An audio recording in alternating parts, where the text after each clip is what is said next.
భగవద్బంధువులారా నమస్తే.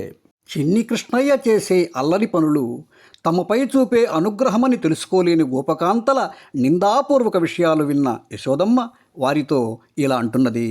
సన్ను విడచి చనడిట్టటు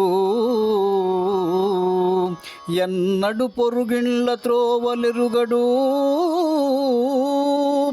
నేడు కన్నులు తెరవని మాయి చిన్ని కుమారకుని రవ్వసేయందగునే.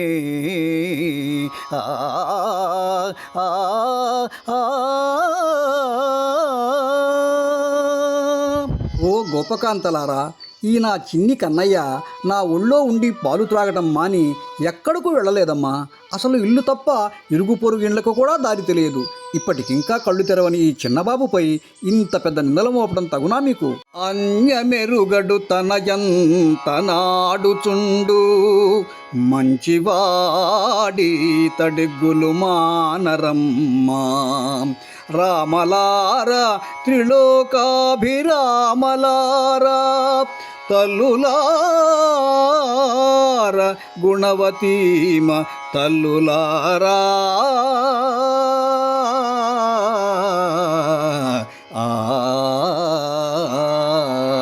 ఓ చూడచక్కని గోపకాంతలారా, సుగుణవతులారా, ఈ నా చిన్ని కృష్ణుడు తనంతా తాను కూర్చొని ఆడుకుంటాడే తప్ప ఇతర వేషాలు ఏవీ తెలియని వాడమ్మా. మా వాడని కాదు, కానీ వీడు చాలా మంచి బాలుడమ్మా. ఎందుకు అనవసరంగా ఈ నా బిడ్డపై నిందలు మోపి రచ్చ చేస్తారు? ఇదేమీ బాగులేదు అని యశోద తన చిన్ని కృష్ణయ్యపై నిందలు వేయడానికి వచ్చిన గోపకాంతలకు నచ్చజెప్పి సమాధానపరిచి పంపించివేసింది. కాంతలు తల్లితో తన వికారములెల్ల గణింప భీతుడై, శాంతుని సొంపునన్ పరమ సాధుని పెంపున గోలమాట్కి, విభ్రాంతుని కైవడిల్ జడుని భంగి కుమారకుడూరకుండే. నే వింతయులేక తల్లి కుచవేదికపై తలమోపియాడుచూ